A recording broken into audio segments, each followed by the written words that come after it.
So good evening, everybody.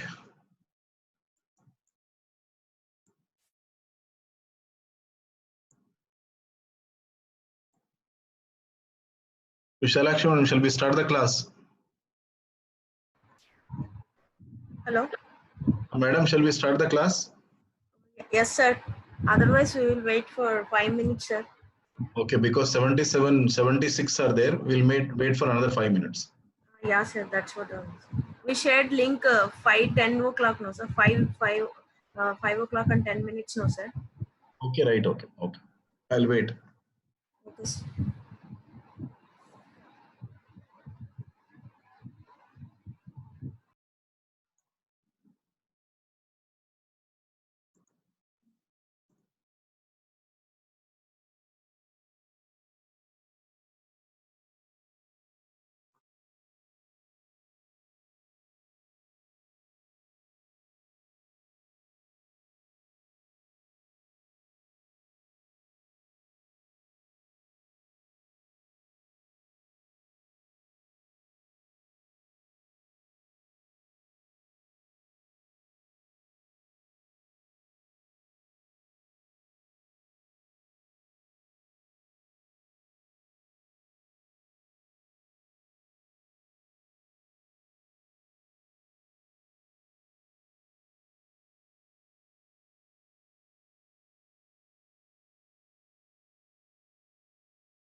Okay, okay, okay.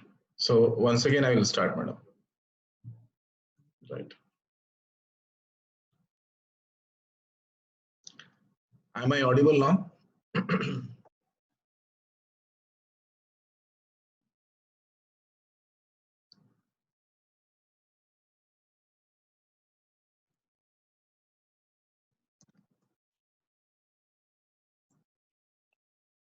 Madam, I am audible now? Hello? Hello? Hello, sir. I am audible now? Yes, sir. Now audible, sir. So till now you are not able to hear me? No, sir. Not only me, entire student, sir. Okay, I'll go back once again. I'll go back once again. Okay, sir.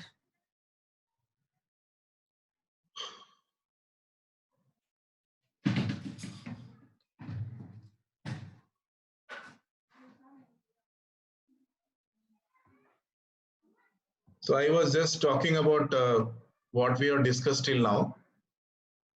We started with the definition of semaphore. Semaphore is a mechanism to implement mutual exclusion. Semaphore supports two functions. One is weight, other is signal. Both of them have a common argument that is called the semaphore variable. Semaphore variable are of two types, binary semaphore variable and we have general semaphore variable. So binary semaphore variable will take either 0 or 1 as the value. General semaphore can take any value between 0 to n minus 1, where n is the non-negative integer. So we have seen the first algorithm in which there are three processes, P1, P2, P3, and this algorithm shows how the semaphore mechanism will work. The purpose of semaphore mechanism is to implement mutual exclusion. Implement mutual exclusion means when one particular process is using the resource, that is the file or memory, the other two processes should not be able to use it. So it should restrict this process to use. It will restrict this process to use. That's called the mutual exclusion. So what we have seen in this algorithm is that whenever any process has to enter the critical section, before entering the critical section, it has to use wait and signal operations. So in this algorithm, the very purpose is to see that how these three processes synchronize in such a way that mutex is initially set to 1 by the parent process that indicates that the buffer is free. So this is the parent process that will set the mutex value to 1, indicating the buffer is free. Now what happens? Whichever process wants to use the shared resource, it will execute wait of mutex. If all the three execute wait of mutex, one will be able to grab the mutex variable, and whichever process gets the variable first will set the value of mutex by -1. So when the mutex become equal to 0, it is busy. So it means that resource is busy. So I have depicted the entire scenario that how the process will enter the critical section. After coming out of the critical section, it will again set the value of mutex to +1 by using the signal operation. So mutex becomes 1 means the resource is free. So this I have shown very clearly by using a table. I think everybody has gone through my video. So this is the table I have shown. You can pause my video which I have sent last time, and you can note down the table. So this is what I had shown. Now next algorithm what I discussed was SMutex2. SMutex2 is an algorithm where there is a single producer, single consumer, and I want to show here that semaphore mechanism can be used for even synchronizing the activity between the two processes. So here in SMutex2, the algorithm is not showing implementation of mutual exclusion by using semaphores. It's only showing that by using mutual exclusion, we can implement synchronization between the two processes. So what is the meaning of it? Meaning of this algorithm is that produce this is equal to 0 initially. Produce equal to 0 means there is no item in the buffer. So the only condition here is that if the buffer is empty, the consumer cannot access the buffer. That's all. Since the buffer is of very large size, the producer need not wait any time, because large size buffer means it can go on putting the information as many times as it wants. No need for the producer to check how many items are in the buffer, how many slots in the buffer are free. Nothing to do that. It can put any number of information in the buffer. That's why if you see here, the producer will produce the information and directly place the information in the buffer. So if the producer is not started first, if the consumer started first, the consumer what it does, since produce is equal to 0, buffer is empty, the consumer will keep on checking the value of produce as long as produce becomes greater than 0. So since produce is not greater than 0, it is going on checking the value again and again.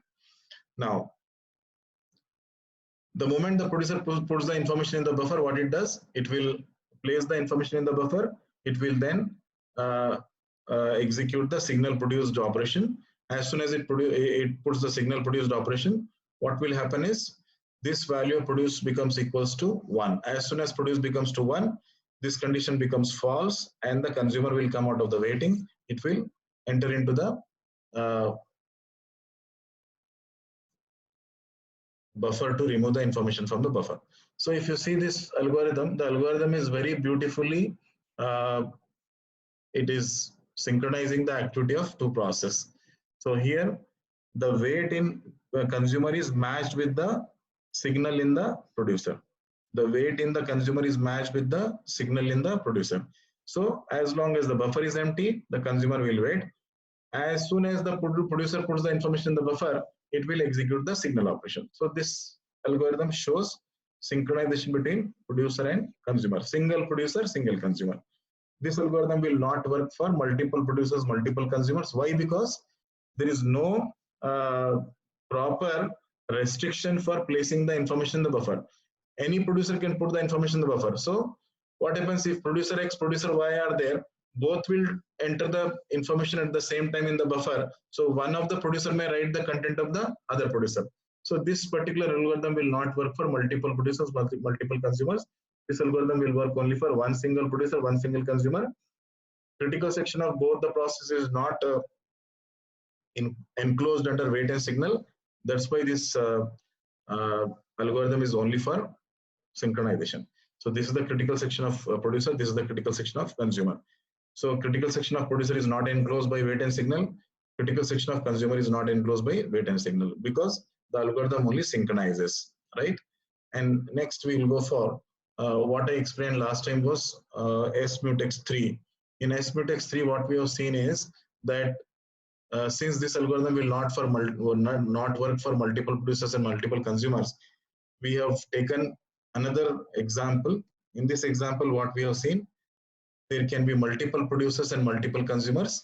Only thing is that the critical section of each producer and the critical section of each consumer is enclosed by wait and signal operation. So this will implement mutual exclusion. It will see that only one producer can access the buffer at a time. So we have multiple producers here, PX, PY, PZ. The code is only for one producer X. This code will be same for PY and PZ also. And here we have taken example of consumer Z. Consumer Y will also have the same code. Consumer X will also have the same code. So what is happening here? Again, we have seen that produced is initially equal to 0. So as long as produce is equal to 0, it means buffer is empty. So if any producer wants to put the information in the buffer, it will produce the information in the buffer. And then let us say initially the value of mutex is equal to 1. Value of mutex equals to 1 means buffer is free. Buffer is free means the first producer, let us say producer X starts first. It will execute wait of mutex. Mutex is set to -1 and mutex becomes equal to 0. Mutex becomes equal to 0 means the resource is busy, the buffer is busy.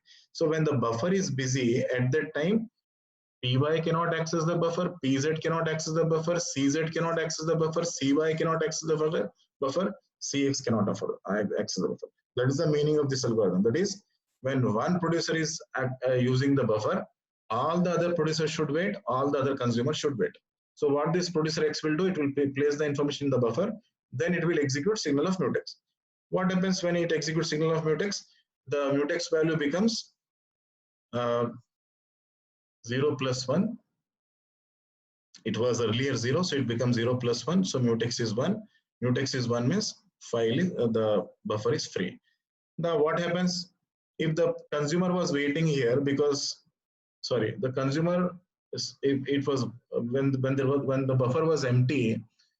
Buffer was empty means what will happen? The consumer was waiting here at wait of produce because produce was equal to 0. Now the first producer has placed the information in the buffer. What the first producer has done, after coming out of the critical section, it has executed signal of produce. So produce becomes equals to 1. So as soon as produce becomes equals to 1, if the consumer was waiting, it will come out of the first wait and then it cannot directly remove the information from the buffer. It has to check whether the buffer is free or not because the buffer may be in use by some other producer or some other consumer. So what happens? The first instruction here is to check whether any item is there in the buffer. If item is there, then go to check whether the buffer is free or busy. Here mutex is free, so mutex is equal to 1, so free. It will set the value of mutex to 0. After setting the value of mutex equal to 0, it will indicate to other producers and consumers that buffer is now in control of one consumer. Then it will go to the next line, take the information from the buffer, then execute signal of mutex. Mutex becomes 0 plus 1. It is 1. So indicating to other producers that now the buffer is. So this is what we have seen for multiple producers, multiple consumers using a common buffer. So this algorithm shows both the things, synchronization as well as it will show mutual exclusion. So this wait and signal is indicating mutual exclusion. And this wait and signal is indicating synchronization. So this is for synchronization.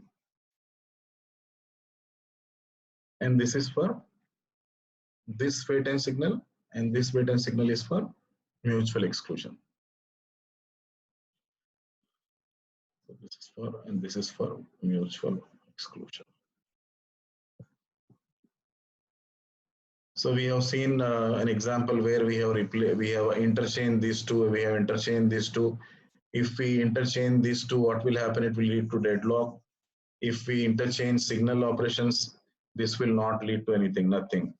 So no issues if it is interchanged. Now let us come to another algorithm, that is SMutex4. In this algorithm, you have to be very keenly listening to me, because this algorithm is little bit, tricky, not difficult to understand, but you need to understand everything in the algorithm to understand it. So first let us start with the beginning declaration part of the algorithm. If you see here, we are declaring a constant by name capacity. So please remember that this indicates capacity of the buffer. This indicates capacity of buffer. So buffer capacity, how much you want, that value you can put in the constant called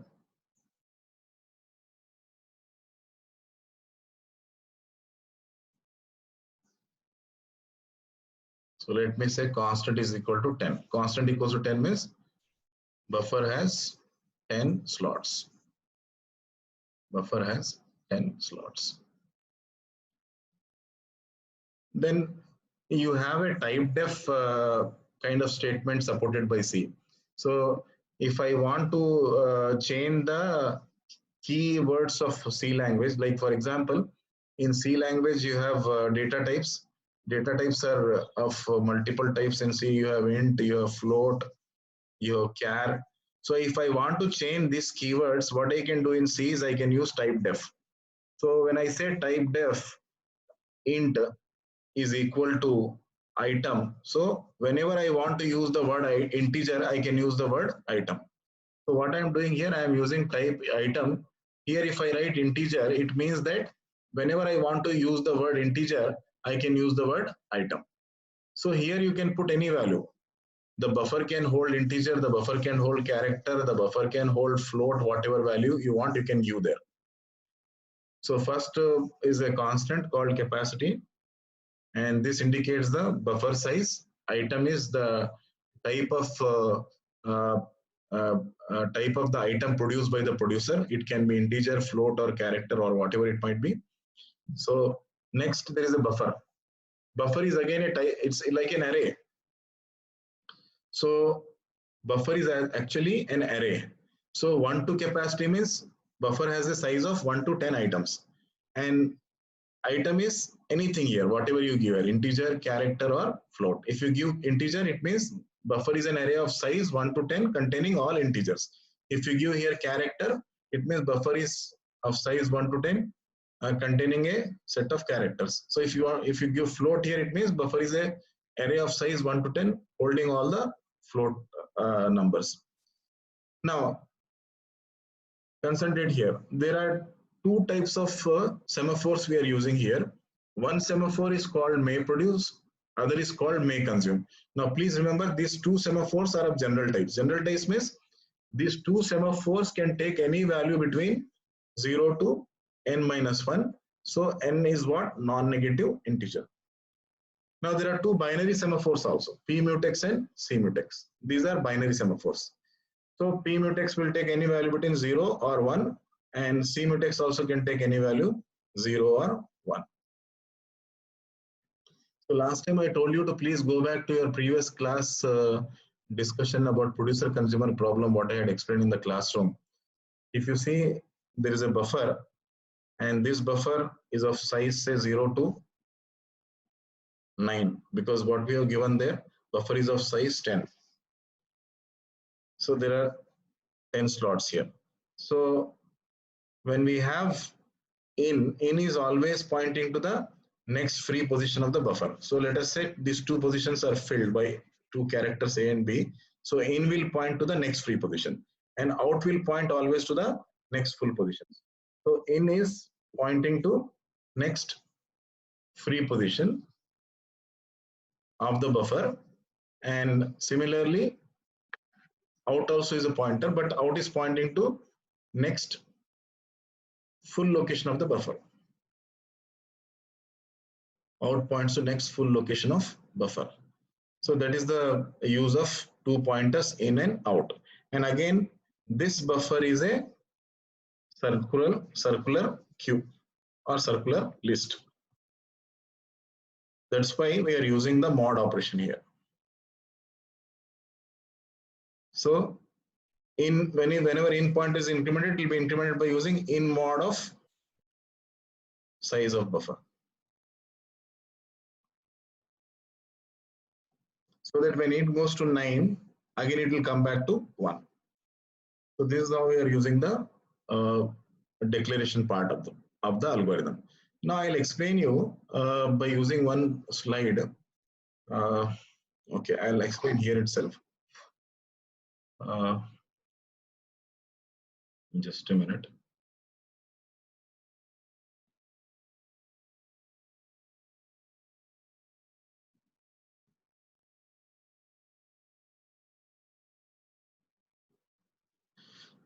Let me take one empty slide, or let me take a whiteboard. Let me clear this. Okay. Now see here, this is a buffer. So let us say the buffer size is 2, 3, 4, 5, 6, 7, 8, 9, 10, 0 to 9. So this 9 is stored in the constant called capacity. So capacity is equal to 9. Capacity is equal to 0 to 9.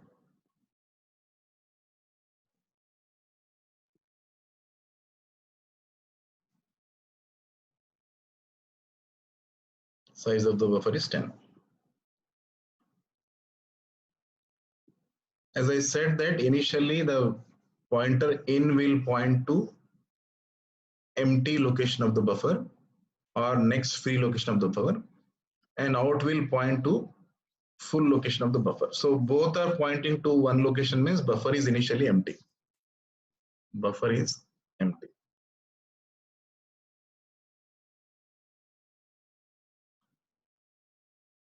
Now, what we want to do here is, we will first understand why two general semaphores are used. Why two general semaphores are used? I am using a general semaphore called MapReduce.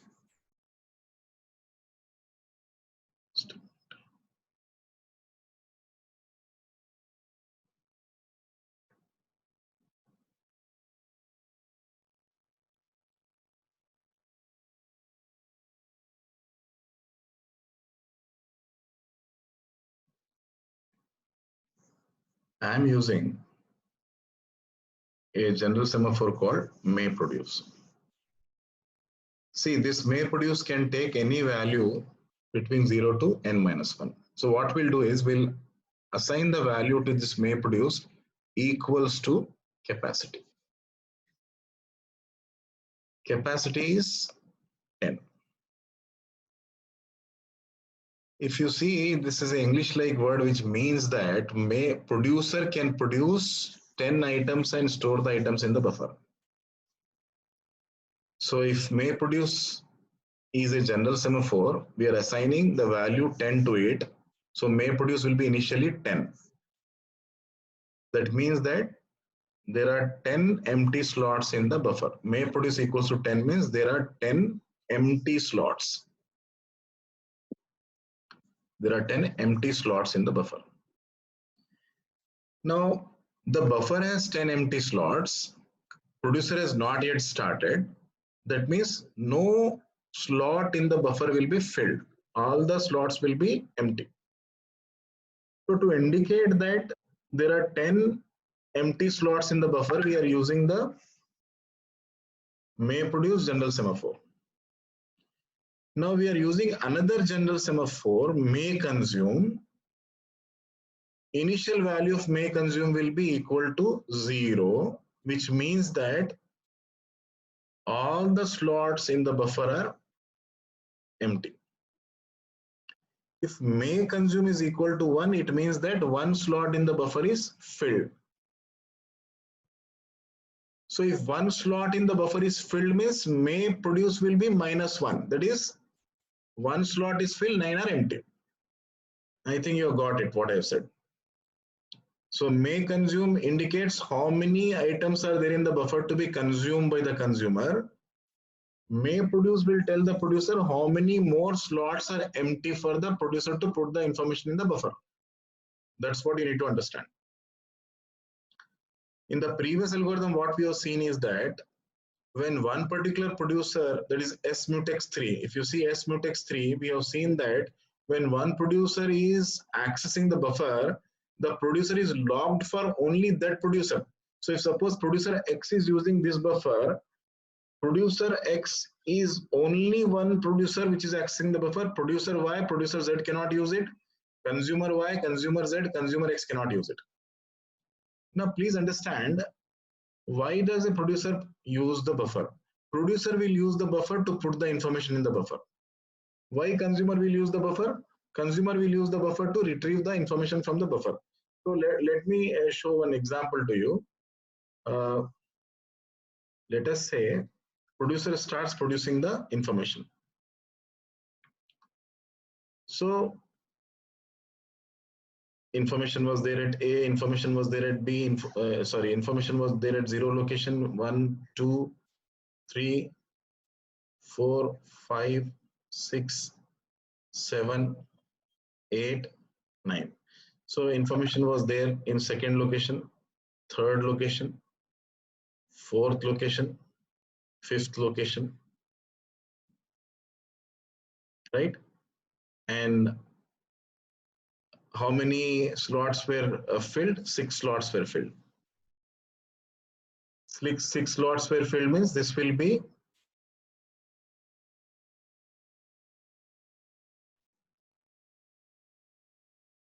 -10 minus 6. So 4 are empty. So may produce is 4 means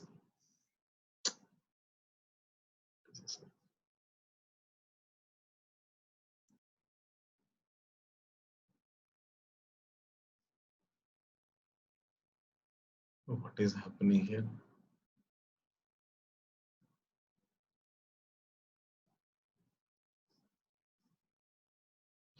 So 6 slots are filled. So earlier how many were there? Initially 10 were there, 6 are filled, so 4 are empty. So may produce equal to 4 means 4 empty slots are there in the buffer.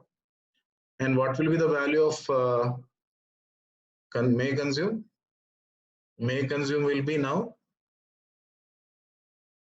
indicating how many filled slots are in the buffer. So filled slots are 6. So may consume is equal to 6. So that is the meaning of using may produce and may consume. Now let us take one example where we will show that when one producer is using the buffer, can other producer use or can other consumer use the buffer or not. So let us say producer has removed the information, the consumer has removed the information from the buffer and used it. Consumer has removed the information from the first slot and used it. So now the latest status of the buffer is that 6th location is the next free location where the producer can put the information, and say 2nd location is the next full location of the buffer. Now if you see the buffer, this 0 and 1 are empty and 6, 7, 8, 9 are empty. If you see the buffer carefully, the consumers will be interested only in the filled location of the buffer. Consumer will be interested only in this filled location of the buffer. Consumer are not interested to access the empty location of the buffer. And producer are interested only in the empty locations of the buffer, that is 6th location, 7th location, 8th location, 9th location, and 0th and 1st location. So whenever the producer wants to put the information in the buffer, what the producer does, it will only be interested in the free slots of the buffer. It will not be interested in the full slots of the buffer. Whenever the consumer wants to access the buffer, it will be interested to only access the filled slots of the buffer in this area. It will not be interested in the empty slots. So what we are going to suggest or understand is that if you remove this this portion of the buffer and this portion of the buffer and attach it together, we'll get a virtual buffer of how many slots? 6 slots. These are empty slots. And if you remove this portion, if you remove this portion of the buffer, if you remove it, you can assume that there is a other buffer that is having 4 slots. They are filled by some information. So the buffer is one only. For our understanding, what we are doing, we are splitting the buffer into 2 parts. One part of the buffer is totally empty. The other part of the buffer is filled. This is totally empty. This is filled. So producer are interested only in this buffer. Consumers are interested only in this buffer. So what we can do here is we can have the algorithm designed in such a manner that when a particular producer is putting the information in the buffer here, at the same time, we can allow the consumer to remove the information from this buffer. So that means to say, when producer X is using the buffer to put the information in the buffer, parallelly, the consumer Z also can access the buffer to remove the information from the buffer. So this algorithm will support concurrency. This algorithm will support concurrency. Concurrency means what? Concurrency means more than one process can execute at the same time. So in SMutex 3, we have seen that when producer is using the buffer, all the other producers and all the other consumers should not use it. But in this algorithm, we are devising the solution in such a manner that the producer is always interested only in the empty location of the buffer. The consumer is interested only in the full location of the buffer. So we are assuming that the buffer is split into 2 parts, empty locations and filled locations. So when the producer is interested only in the empty location, it will use only the empty locations of the buffer, and the consumer is only interested in filled location, means it will only access the filled location of the buffer. So we can allow producer X and consumer Z both to access buffer at the same time. But it is not only PX, it may be PY and PZ also who wants to use the buffer to put the information in the buffer. Similarly, there is CX and CY consumer also. So in order to see that only one consumer should use the filled buffer, we'll use a binary semaphore called CMutex. And to see that only one producer out of the 3 uses the buffer, we'll use a binary semaphore called PMutex. So what happens? PMutex is equal to 1 initially, which means that the empty location of the buffer is not used by any producer. If CMutex is 1 initially, it means that no consumer is accessing the filled location of the buffer. So whenever any producer wants to put the information in the buffer, it will decrement the value of p mutex by -1. P mutex becomes 0, and that producer will put the information in the buffer. The other two producers should wait. But when px is using the buffer, consumer need not wait. What the consumer will do? If cy wants to use the buffer, it will check the value of c mutex. C mutex is 1. It will decrement the value of c mutex by -1. C mutex is decremented by -1. So what happens here? The moment c mutex becomes equal to 0, that means field location of the buffer is in use by some consumer. So only one consumer will be using the field location. Let us say here it is cy. So when cy is using the buffer, field location of the buffer, to remove the information from the buffer, cz and cx cannot use the buffer. So that is the meaning of using may produce. May produce indicates information available in the, how many free slots are available in the buffer, and may consume will indicate how many filled slots are there in the buffer. Both are general semaphores. So that is the reason what happens here is may produce is initialize the value equal to capacity. Capacity is what? The size of the buffer. So if the size of the buffer is 10, may produce is equal to 10. May consume is initially 0, which indicates that no slot in the buffer is filled. No slot in the buffer is filled.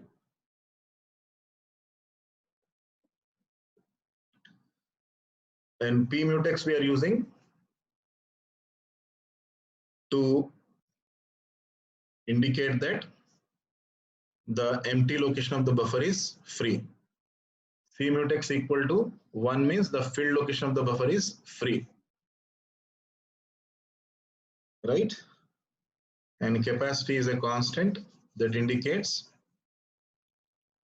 size of the buffer. And array is used, buffer is an array. So buffer is an array. Size of the array is 1 to capacity. And this buffer has 2 pointers, in and out. In points to next free location of the buffer, out points to next full location of the buffer. So this is about the algorithm. Now let us see the algorithm, how it executes.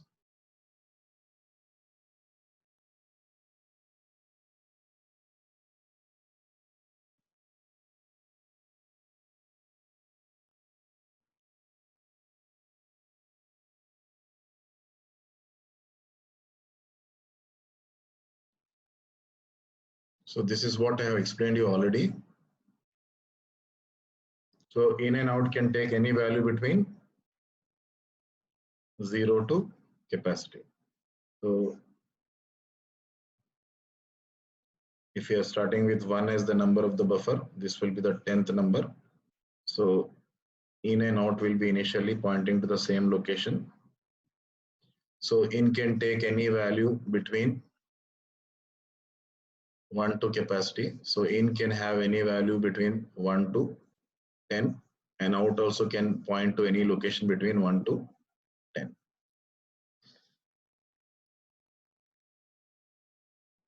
Let us go to the algorithm now. This is the algorithm now. Now see, I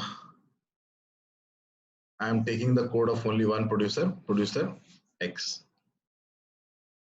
The code will be same for producer Y, also will have the same code, producer Z will also have the same code. I am taking the code only for consumer Z, consumer Y also will have the same code, consumer X will have the same code. So all the producers will have the same code, all the consumers will have the same code. We are only taking example of only one producer X and one consumer Z. Now, before you go to the algorithm, you need to understand one more thing. That is, parent process will execute first. What the parent process does, let us see. Parent process will set the value of in equals to 1. So out also is equal to 1. So if this is the buffer, if size of the buffer is 0, 1 to 10, So in will be pointing here and out will be pointing here. So initial value of in and out is set by the parent process. P mutex is 1 because signal of P mutex means P mutex is equal to 1. Signal of C mutex. Signal of C mutex means C mutex also is equal to 1, which means to say the field location of the buffer is free, the empty location of the buffer is free. May consume equal to 0 means no item in buffer. No item in buffer. Now what we are doing, we are executing a while loop for I equals to 0 to capacity do. So till this while loop is executed, this while loop executes for 10 times. So 10 times signal of may produce will be executed. Every time it is executed, may produce will be incremented by +1. So 10 times this for loop will be executed and the value of may produce will be equal to 10. That indicates that 10 slots in the buffer is free.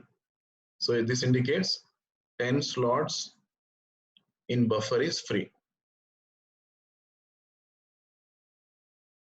That's the meaning of it. So this is the parent process. Parent process always executes first. After parent process execute, it may initiate producer or it may initiate the consumer. So let us see now the code of the algorithm. How the producer will execute and how the consumer will execute. So let us take the producer here. Producer X wants to enter the information in the buffer. So if you remember the parent process, what parent process has done, it has set the value of may produce to 10 and it has set the value of may consume to 0. So always consumer cannot start first. Even if the consumer starts first, what will happen? Just see here. May consume value has been set by the parent process as 0. Parent process set the value of may consume equal to 0 means there is no item in the buffer. There are 0 items in the buffer. So as long as the value of may consume is 0, which is the general semaphore, the consumer will be looping here only. It cannot go to the next line for execution. So it will enter into busy waiting since the buffer is empty. So after some time, let us say producer starts. What the producer will do, since the value of may produce is 10, it means to say that there are 10 free slots in the buffer. So when the first time the producer X executes wait, it becomes 10 minus 1, which is equal to 9. So it means the producer X is using one slot in the buffer and 9 more slots are empty. Then what it does, it will call a function called produce. This produce is a function. Produce is a function. I am not showing the implementation of that function. You have to assume that the produce function will produce some information and it will return that information. That return information is stored in a local variable of the producer called P item. So this P item is local variable of the producer.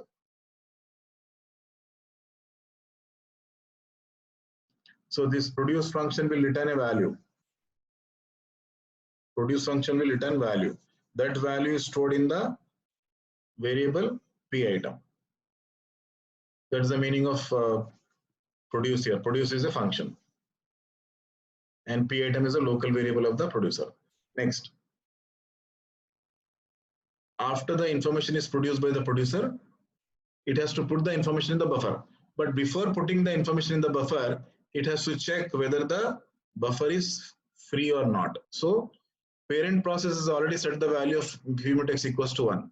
So first time producer X is executing. So what the producer X will do, it will execute wait of P mutex. P mutex becomes equal to 0. Then it will place the information in the buffer. After placing the information in the buffer, what it should do, the first location of the buffer is filled now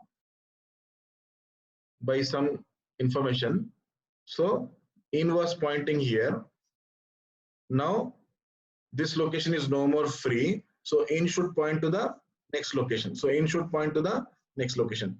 To increment the value of in, we are using this statement in equals to in mod of capacity plus 1. Remember, it is a circular array. Circular array means after going to the last pointer, again the in pointer will come to the first location. This we already understood in the previous algorithm. After incrementing the value of in by in mod of capacity plus 1. So these two instructions, placing the information in the buffer, incrementing the value of in should go indivisible. Means when any producer is performing these two operations, putting the information in the buffer and incrementing the value of in by in mod of capacity plus 1, no other producer should be able to access the buffer. So these two instructions are executed by the producers in a mutually exclusive manner. Only after these two instructions are executed, the producer can come out of the critical section. So this is the critical section of the producers. After coming out of the critical section, signal of P mutex will be executed. So P mutex was 0, it will become now 1. That means to say producer X has released the buffer to be used by any other producer. Now may consume was 0 here. So after the producer X has produced some information in the buffer, it has to give a signal to the consumer that earlier the buffer was empty. Now I have placed the information in the buffer by executing the signal may consume. So may consume becomes equal to 0 plus 1. As soon as may consume becomes equal to greater than 0, the consumer will come out of this wait loop. The consumer will come out of the first wait loop. Why it was waiting here? It was waiting here because may consume was equal to 0. So it is going on checking the value of may consume as long as may consume remains 0. So when the producer puts the information in the buffer, what the producer has done, it has executed signal of may consume has become 1. As soon as may consume has become 1, this wait loop or while loop will not be executed. The control goes to the next line. The control goes to the next line. What should the consumer do next? The consumer should now see, it cannot directly go to the buffer and remove the information from the buffer. Before removing the information from the buffer, it has to check whether any other consumer is using the buffer. So if C mutex is set by the parent process initially equal to 1, that means no consumer is using the buffer. Please remember, C mutex indicates no consumer is using the buffer. P mutex indicates no producer is using the buffer. So it will check C mutex is greater than 0 or what. So initially the parent process set the value of C mutex equals to 1. So C mutex is 1 here. So what this consumer Z will do, it will decrement the value of C mutex by -1. So C mutex becomes equal to 0. It will go to the next line, removes the information from the buffer. After removing the information from the buffer, it will then increment the value of out by out mod of capacity plus 1. So when the consumer is performing these two operations, which is the critical section of the consumer, the buffer is logged. Buffer is locked. How you will know buffer is locked? Because C mutex is equal to 0. Buffer is locked.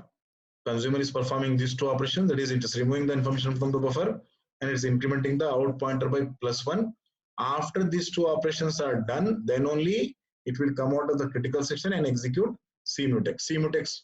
So initially C mutex was 0. Now it becomes equals to 1.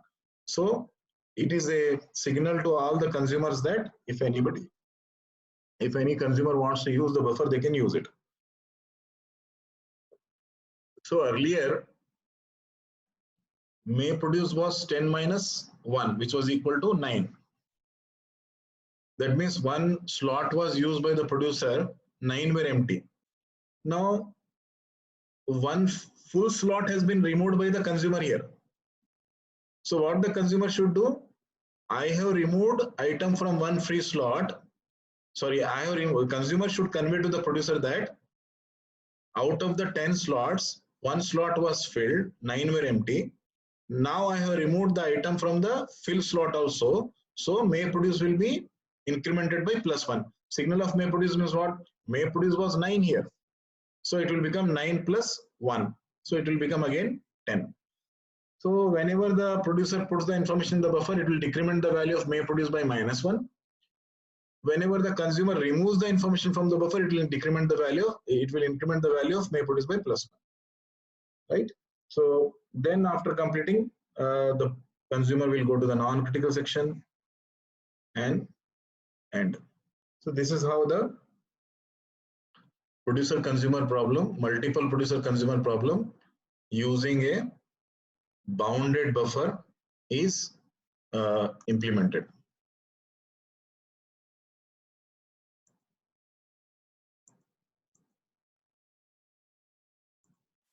So I hope everybody has understood this. So one of the student has asked a question, if any algorithm gets preempted, will this algorithm work? Exactly, it will work whenever it gets preempted, there's no issue at all. You can try to write down the algorithm on a paper and preempt the process at any location and check whether it will work or not. It will work, right?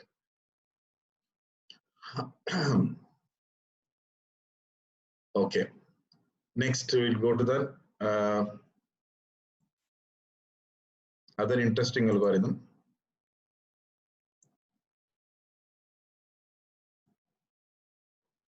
This algorithm is called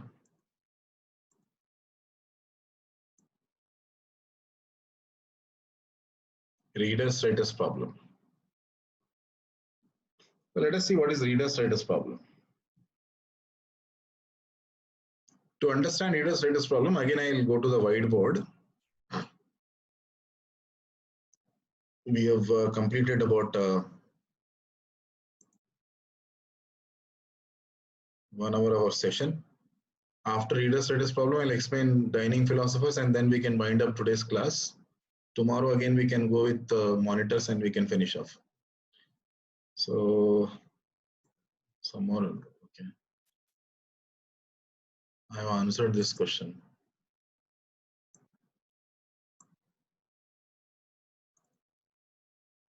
Now understand this algorithm very carefully.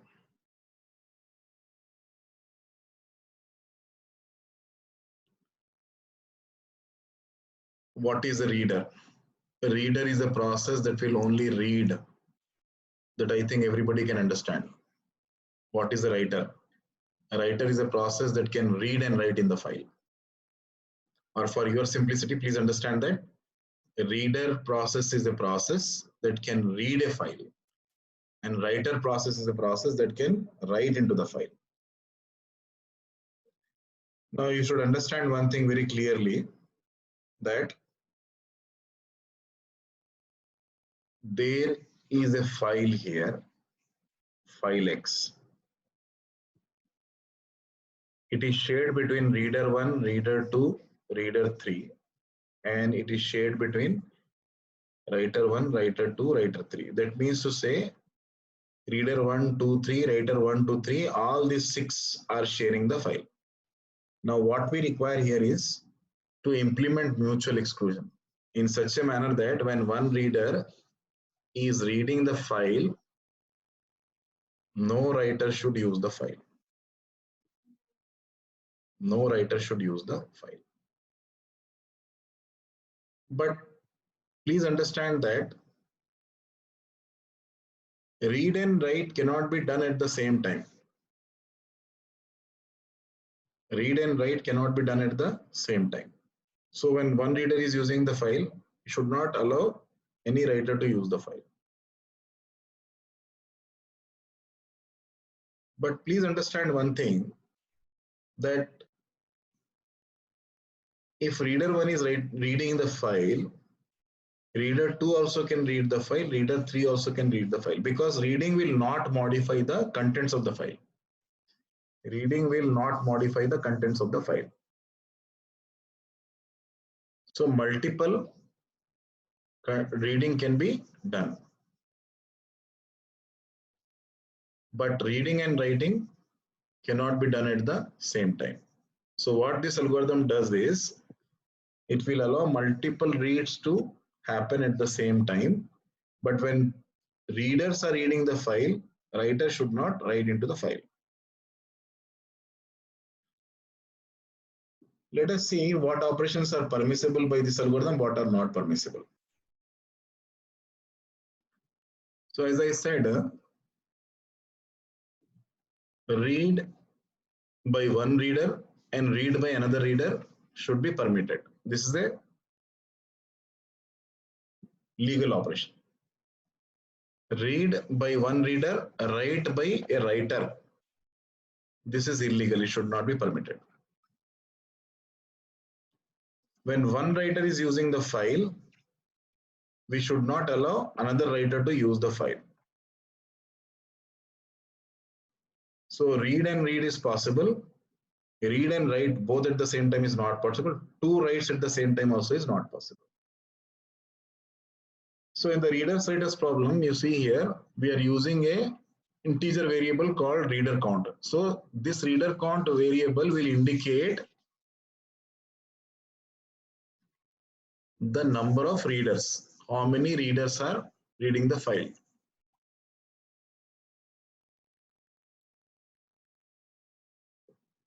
And in this algorithm, we are using two semaphore variables. One semaphore variable is called mutex, another semaphore variable is called write. So why these two? Here, what we are doing is write is a semaphore variable that can take any value between 0 or 1. So this file is protected by write semaphore variable. If write is equal to 1, file is free. If write is equal to 0, it means file is busy.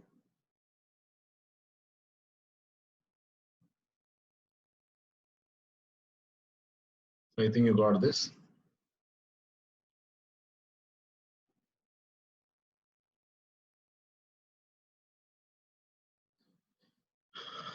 Now, what is this mutex used for? See, what we want is whenever any reader wants to use the file, it has to indicate that it is interested to read the file by incrementing the value of reader count to +1. So let us say this is file X and initially the value of write is equal to 1, indicating that the file is free. Initially the value of mutex is also is equal to 1. Why this mutex is used, I'll tell you. If reader 1 wants to read the file, it cannot directly read the file. Before it has to read the file, first what it has to do is it has to increment the counter called reading count, which is initially 0 to +1. So reading count equals to reading count +1. I am using a short form notation. Reader count plus equal to 1 means this plus equal to means reader count +1. So any reader who wants to read the file has to first increment the value of reader count by +1. Now there is a possibility that two readers at the same time may try to read the file and two readers at the same time may try to increment the value of reader count by +1. So to avoid that, what we are using a semaphore variable called mutex. So if mutex equals to 1 means nobody is using the variable reader count. So any reader who wants to increment the value of reader count by +1, or if any reader wants to read the file, it has to first increment the value of reader count by +1. So mutex equals to 1 means, let us say reader 1 wants to read the file. So it will check the value of mutex. So it will check weight of mutex. Weight of mutex. Weight of mutex is again testing the value of mutex. If mutex is greater than 0, it will decrement the value of mutex by -1. So mutex becomes equal to 0. Then it will increment the value of reader count by +1.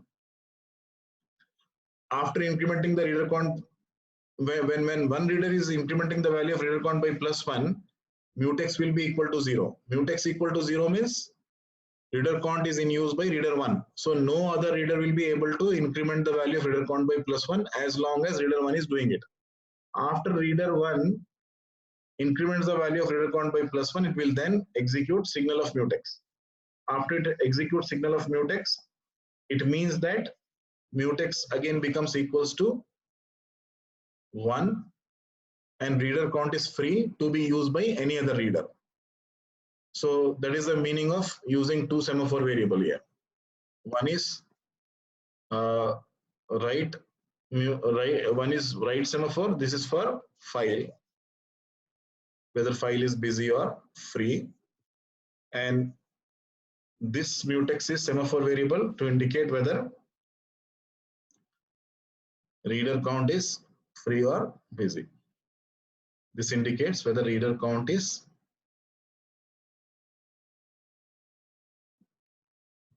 free or in use.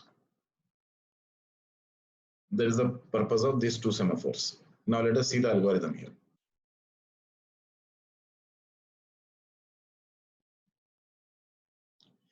This algorithm is for readers. This algorithm is for writers. So what, and this is the parent process. So what the parent process does initially does, the first process to execute will be the parent process only. So what the parent process does initially is, it will set the value of reader count equal to 0, means no reader is reading the file. No reader is reading the file.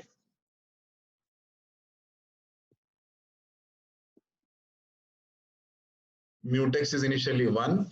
That is signal mutex value is initially 1, indicating that nobody is using the reader count variable. Nobody means whom? Readers. Nobody means readers. Nobody is using the variable reader count.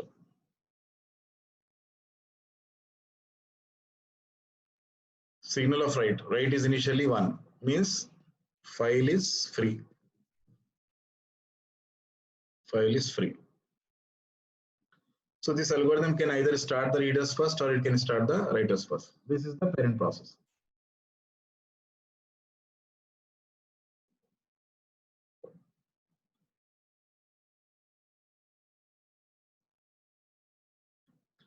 So let us clear this slide and we'll go back to the reader process. Say a reader wants to read the file. Reader X wants to read the file. What reader X will do? It will check whether file is free or busy. So initially the parent process has set the value of mutex equal to 1. Mutex equals to 1 means file is free. So the first reader, what it does is it will decrement the value of mutex by -1. Mutex becomes 0. Mutex becomes 0 means file is busy. File is busy.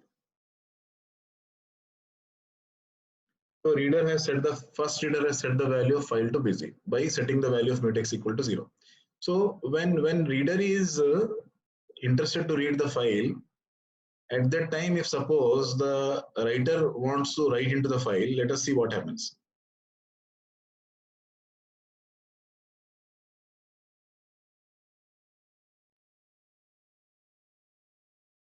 Writer wants to write into the file. So what the writer will do, if it wants to write into the file, writer also should check whether the file is free or busy. To check the file is free or busy, it will also execute wait of write. Now, just a minute. Let us go back.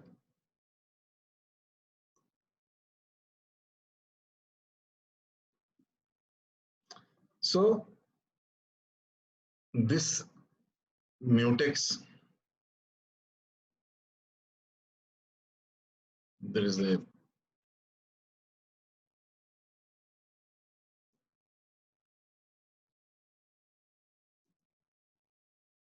see here. I had explained you that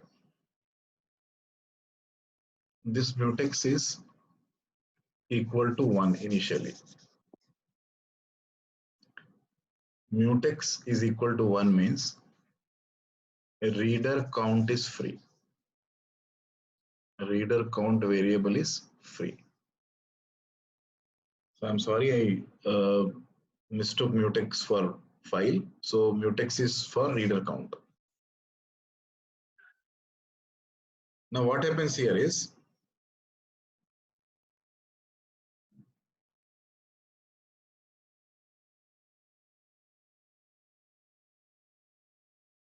first reader, as I said you earlier, if it wants to read the file, it has to increase the value of reader count by +1, indicating that one reader is interested to enter the file. So mutex is initially 1. Weight of mutex will make mutex -1. Mutex become equal to 0. It means that reader count is in use by one reader. It is not free, it is busy. So when the first reader is performing this operation, reader count equal to reader count +1, no other reader can use the reader count variable as long as the value of mutex is equal to 0. After reader X increments the value of reader count by +1, now what it should do is, it should check whether it is the first reader. Now, please concentrate here. Every reader, after incrementing the value of reader count by +1, should check whether it is the first reader. Why? I'll tell you. See, this is the file. This is the writer. Initially, the value of write semaphore will be equal to 1, indicating file is free. So reader 1 wants to read the file. What reader 1 will do? Say reader, let us say, will not get confused. It is not reader 1. Let us say it is reader X. Reader X wants to read the file. First, what it does? It has to increment the value of reader count by +1. So to do that, it will set the value of mutex equal to 0, and it will increment the value of reader count by +1. Now reader should check, every reader should check whether it is the first reader. Because if Rx is the first reader has the responsibility to check whether write is equal to 1 or 0. In other words, when the first reader wants to read the file, it will be the responsibility of the reader to check whether the file is free or busy. If reader X finds that the file is in use by a writer, it should stop. But if the file is not used by any writer, because write is equal to 1, it is the responsibility of the first reader to execute weight of write. Weight of write will decrement the value of write by -1, so write becomes equal to 0. Write is equal to 0 means file is busy. Who is using the file? Reader X is using the file. Now go back. Who is using the file? Reader X is using the file. And what is the value of write? Write is equal to 0. If at that time any writer wants to use the file, what the writer has to do is, it also has to execute wait operation to check whether the file is free or busy. So here, if writer wants to write into the file, writer Z, it has to check whether write is 1 or 0. You just see here, reader X has already found that write was 1 and file was free, so it has set the value of write to 0, indicating that reader X is using the file. So when reader 1, first reader has started reading the file becomes busy, write becomes equal to 0, so the writer cannot access the file. Writer will be entering the busy wait. So our first condition was that when any reader is using the file, writer should not be allowed to use the file. So this is met. Now let us see next. We said that multiple reads should be allowed. So let us see how multiple reads are allowed.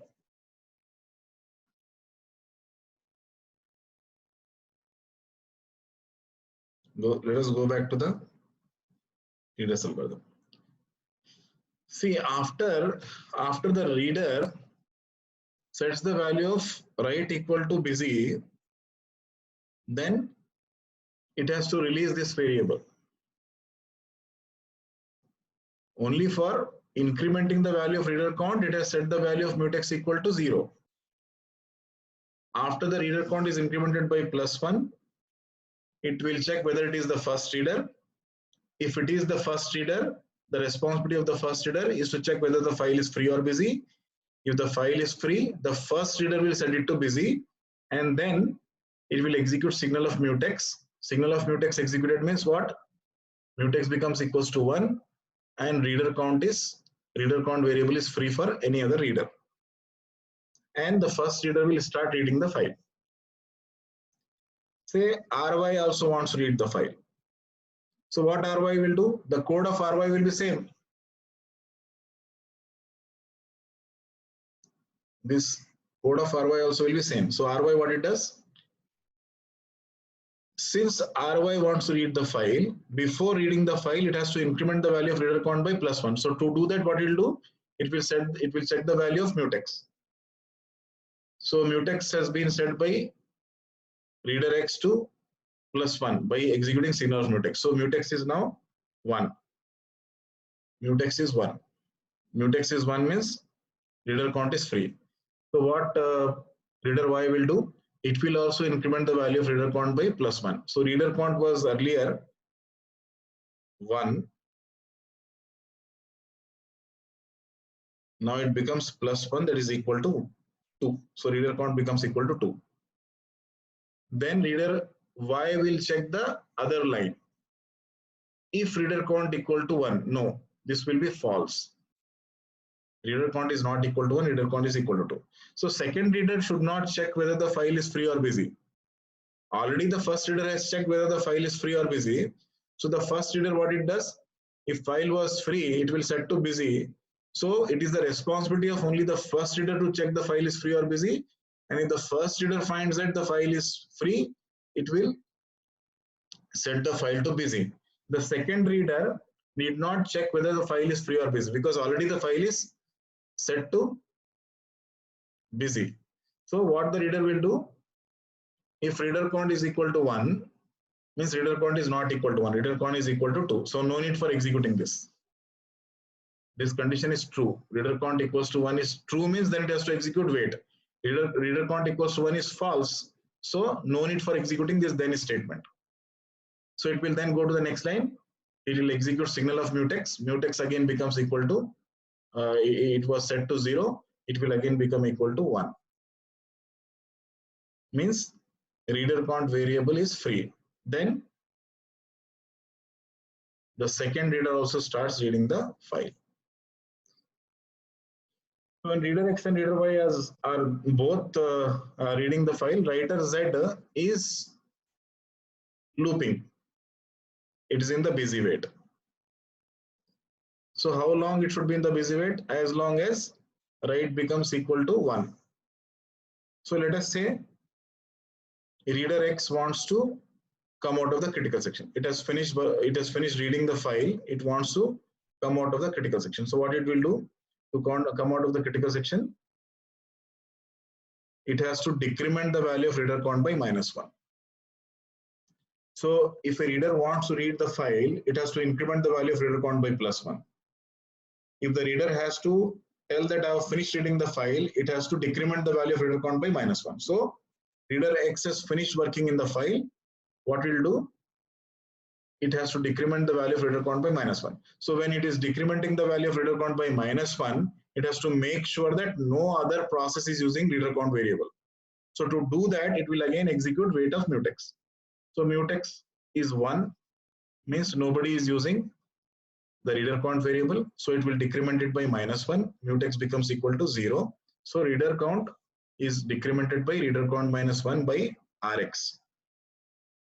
It has stopped reading the file. So reader count was equal to 2. -1 means reader count becomes equal to 1. So reader count was equal to 2 because 2 readers were reading. So reader count equal to reader count -1 is reader count becomes equal to 1. Then every reader should check whether it is the last reader. So reader X will check, is reader count equal to 0? No. Reader count equal to 0 is false. So it will not execute the statement after then. It will directly go to the next line. It will execute signal of mutex, which was set by reader X to 0. will again become equal to 1. 0 plus 1. Then the reader will go for performing other activity. So let us see what happens next.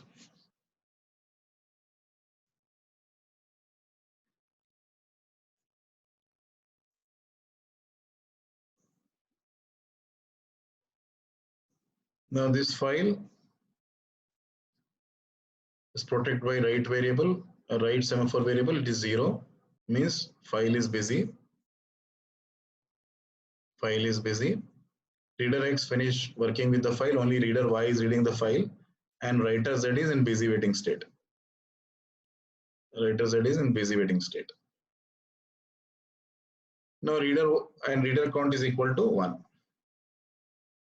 Reader count is equal to 1. And mutex is equal to 1. Means reader count variable is free.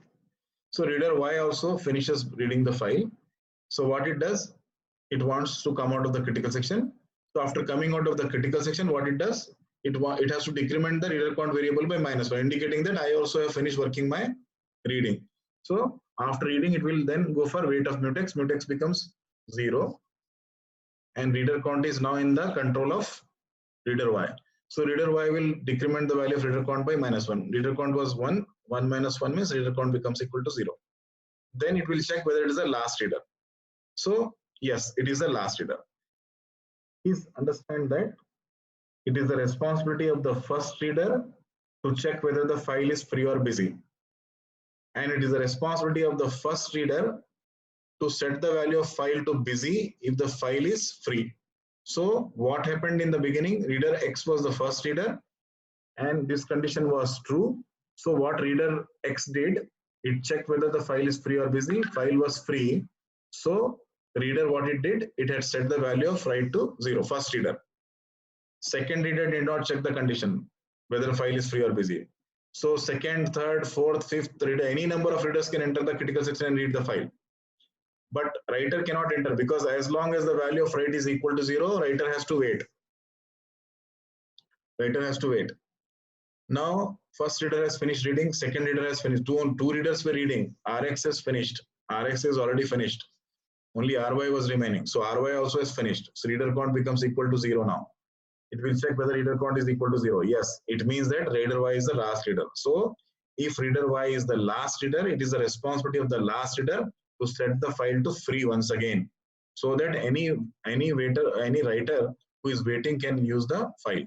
So since Ry is the last reader count is equal to 0. So what Ry will do? Ry will execute signal of write. Write becomes equals to 1 now. As soon as write becomes equals to 1, what was happening? This writer Z was waiting in the previous slide what we have seen. This writer was waiting. So as soon as write becomes equals to 1, writer Z was continuously checking the value of write. As soon as it becomes equal to 1 or greater than 0, it will come out of the while loop and it will start using the file. So writer Z will be using the file. When writer Z is using the file, the value of write will be equal to 1. Sorry, value of write will be equal to 0.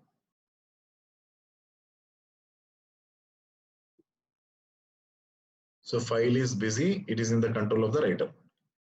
Now let us see what happens when the writer is using the file.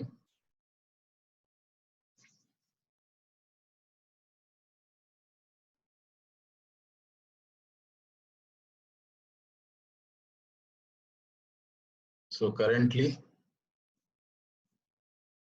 writer Z is using the file, write is equal to 0. And here, let us say no reader wants to read the file, only one writer is using the file. After some time, a reader is interested to read the file. So what it does? A reader Z is interested to read the file. Reader Z, to read the file, it has to increment the value of reader count by +1. So to increment the value of reader count by +1, it has to check whether reader count is free or in use by some other reader. That will be indicated by the variable semaphore variable mutex. So mutex is equal to 1. Mutex equals to 1 means reader count variable is free.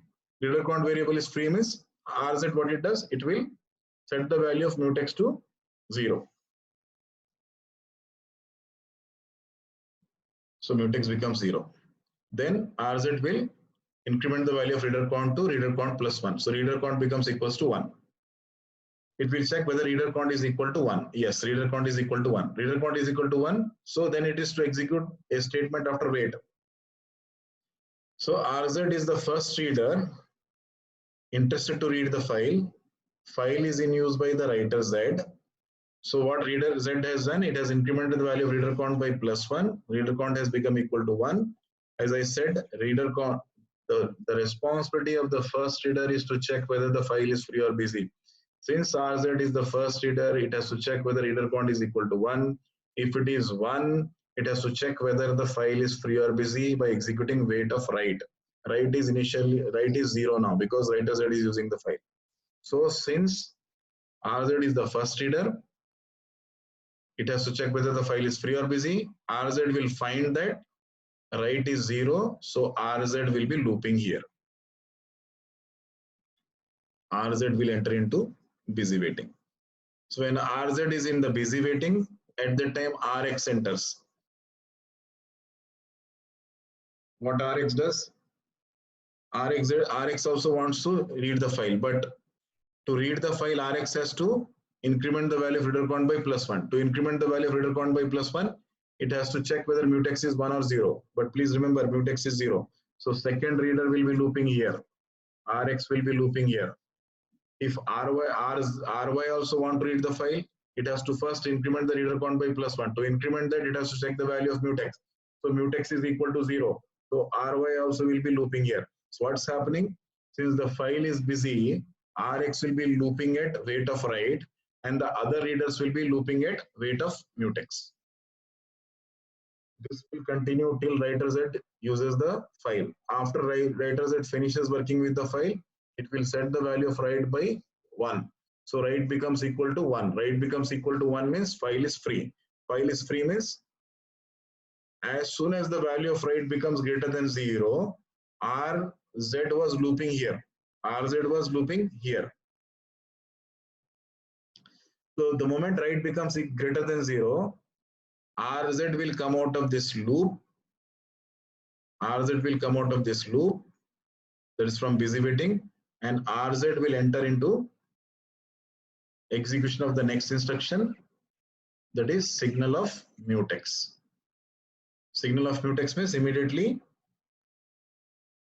reader count will be released. So mutex becomes equal to 1. As soon as mutex becomes equals to 1, reader X will come out of from here. It will enter this by setting the value of mutex to 0 again. And it will check whether reader count is equal to 1 or 2. So what happened? Reader Z was looping here. Writer Z finished working with the file. After writer Z finished working with the file, it has set the value of write to 1. As soon as the value of write becomes equals to 1, what writer Z did, it has set the value of write to 0. That is 1 minus 1 equal to 0. File again becomes equal to busy. And reader Z will execute signal of mutex, and reader Z will start reading the file. When reader Z is reading the file,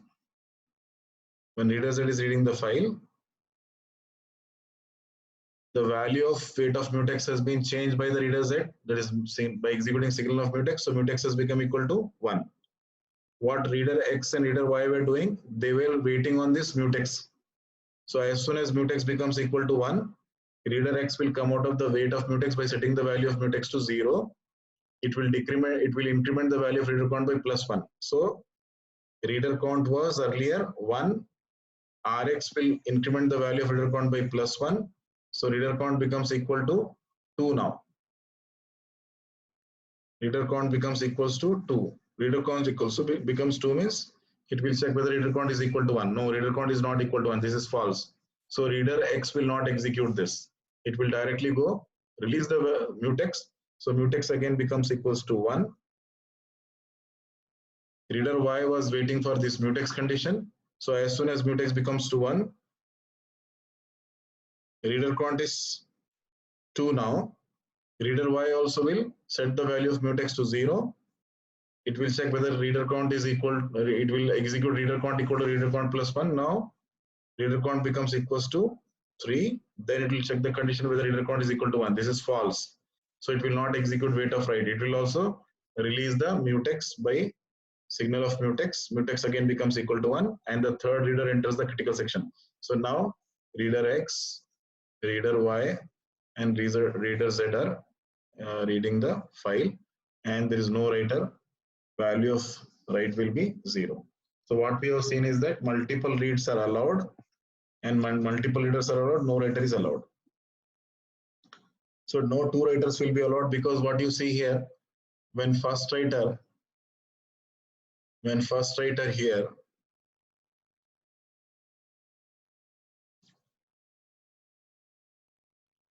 initially, let us say the value of write is 1. Write is equal to 1 means file is free. File is free means first writer starts showing interest to read the file. So to read the file, writer Z, what it does, it will execute wait of write. Write becomes equal to 0, and writer Z starts writing into the file. If suppose writer Y is interested now, so the code of writer Y also will be same. What writer Y has to do, it has to execute wait of write. So as long as write is 0, so writer Y will be looping here.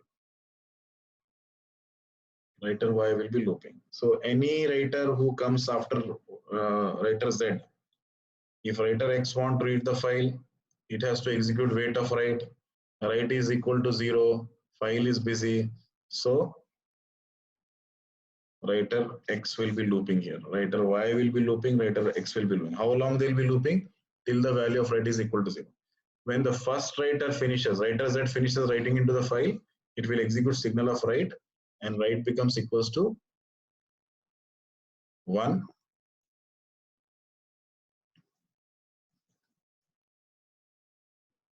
Write was 0.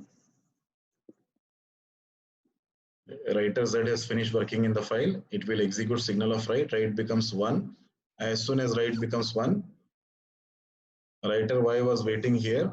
So as soon as write becomes 1, it will execute wait of write. Write becomes 0 again, and the second writer and writer Y starts writing into the file. That means to say, if this is the file, when writer Z was writing into the file, writer Y was not permitted,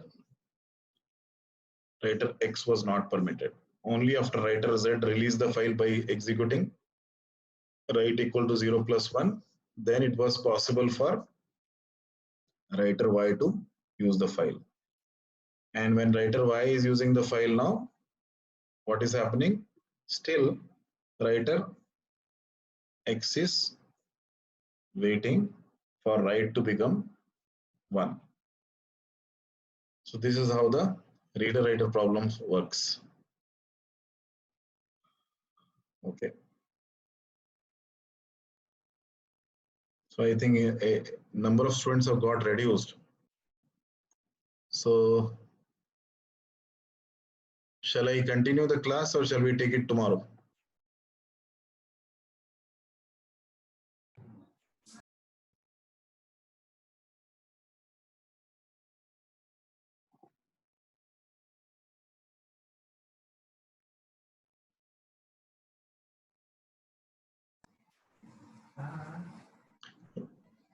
Okay.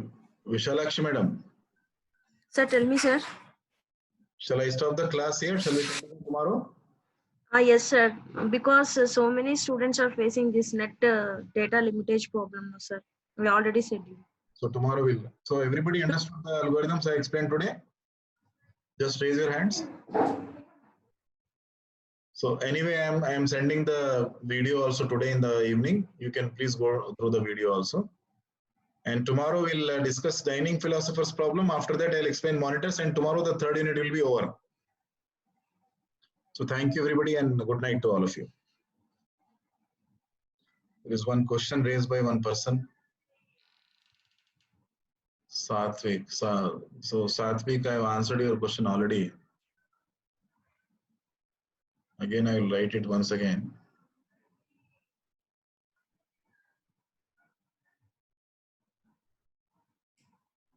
Right. Thank you everybody then. I'm ending the meeting. Take care. Bye.